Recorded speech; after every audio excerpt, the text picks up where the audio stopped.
there, and I didn't want to cook it sitting still in the sun.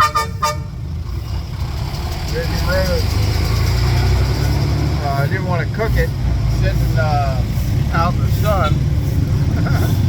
They don't even give you an inch on the side of the road. I'm over as far as I can get too, folks.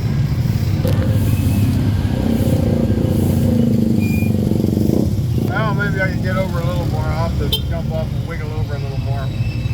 I'm right here where the pedicabs are picking up people from the public market. Maybe I'm pissing off the pedicab people, I don't know. But there's not that many of them. There's more of them just now than there has been since I pulled up. And we're on our way to take her mama somewhere to some buses, man. They're a pushy bunch of bastards. They don't play neither. They don't play well with others. But we're on our way to take her mama somewhere where she can get 5,000 pesos for something. It's going to cost me at least 1,000 pesos to go take her up there and back and buy food and all that good shit. But better than giving her 4,000 pesos. Trying to keep. Oh, okay. Somebody just came in with a reply. At any rate, just going to throw this in. I'm doing 360 on a. I basically got the monopod bungee corded to the corner of the trike here, and got the camera running on 360. This will be a whole series of videos of the drive up the coast. Somewhere along, you can see the ocean. Some places we just came through the. I think they're rice paddies, but I'm not sure. They could be something to do with sugar cane. There is a section where we do go through cane fields further up. You go all the way to Bayan Cheese. I don't think we're going up that far. We're basically going up the coast and then inland. And right now I'm actually facing the wrong direction. I'm facing south to get to this shady spot under this very nice tree.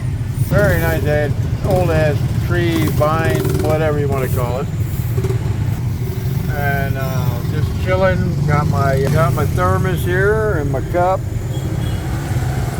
And I'm very glad I shipped. This sucker stays nice and cold. I put like 10 ice cubes in it and fill it up with lemonade with my Crystal Light. Because I'm diabetic, I gotta use a dietary drink. And all that's available here is really Coke Zero in most places. And a lot of times they don't even have that.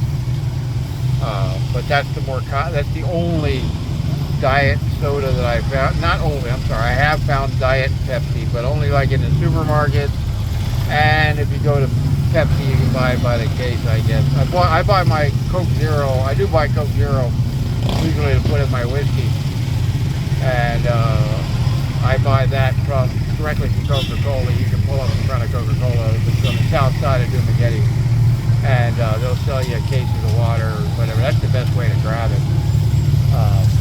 So that I've found so far. You go to the supermarket and stuff, I haven't tried to add it up, but I can almost guarantee it's going to be more. And a little roadside, sorry store is probably going to be more too as well. But the Philippine culture is based more around, it's more expensive to walk farther than to worry about maybe how much little bit difference in price. Because it's not cheap to maybe get on a bike and drive even just 5 miles. They don't have a lot of money. So if all you're after is a bottle of Coke, you just grab it from wherever you're at. That seems to be at least that seems to me to be the culture here as far as that goes. And I'm not even sure what town we're in right now. We had pulled up into a 7-Eleven. That should be on video all the way up to where I stopped here. But the 7-Eleven, the only spot that was shady, they wouldn't let me park there. And I didn't want to take the camera down while we were waiting for food. So I sent Helen in with her mother and the wallet. Been overspending this month already too. And I got a $4,500 peso bill coming. I have my grandfather's wedding ring that I found in my mother's house when she died. And I'm having that wrapped around a piece of stone that I picked up going through the petrified forest. 211 million years old. Actually having it wrapped around it. I can't stand jewelry, but I can wear a pendant. And turning that into, that's my wedding ring. And we have to pick that up on the 25th.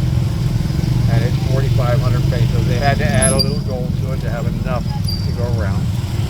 I actually thought it was my father's ring for a long time, but then Helyn could read the inscription better, and it said Jack and Ruth, which was my grandfather and my grandmother. So that's cool. It's over 100 years old. And I even have their silverware. All kind of goofy stuff that was found. I shipped the silverware. And just a variety of goofy stuff that I ended up shipping that was, you know, it was either abandon it, give it away, or throw in a box.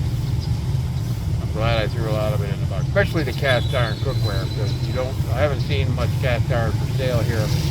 So if you like cast iron, ship your cast iron. And I would suggest shipping ice trays, because the ice trays that I found here make these ice cubes about that big. My fridge came with an ice maker that makes like 12 little cubes about that big. And the darn ice maker thing is at least as big as like 1.5 gallons of milk, and all this one little ice tray in there. And it has a catch for holding them. A little pour. You pour the water in, you wait 3 days, I don't know. But I, thank goodness, shipped 5 ice trays, Rubbermaid ice trays I had picked up from Walmart years ago. Using every damn one of them. And I also shipped, this actually worked out pretty nicely, I shipped rubberized, I think they're silicone, I'm not sure. They're made for cooking muffins in an oven. They're made for cooking heat. Look them up. I bought them off Amazon for making large, like cornbread muffins and things. And what I found is they work really, really good for making these nice ice cubes about that wide, that big around. I throw them in my tumbler. I put 2 of them suckers in there, and I have the thing sitting by my bed all night. I still plenty of ice in the morning, and they work out pretty nice, and they last. As long as you have a generator to fire up when there's a brownout, because then they'll one chunk. But that's it. Enjoy the videos. It's going to be a whole series of them. I don't even know how many, because the thing breaks everything down into 8-minute, 2-second increments, and I haven't found a way to put them together. So this is just a pre-video to the 360 videos. I have quite a few dealership videos to put up. I've seen even more dealerships. I've seen where there's a place where they're building mini trucks. I've recently seen a mini truck that literally looked like a side-by-side that somebody had built and tried to buy it, but the guy wouldn't sell it. And it looked more like a golf cart with the way it was made, or a side-by-side. I wasn't even sure it was a mini truck at first. I took pictures of it, and I'll post them on this video. That's about it, guys. I don't know what else to say. It's more rambling. Have a good one from the village.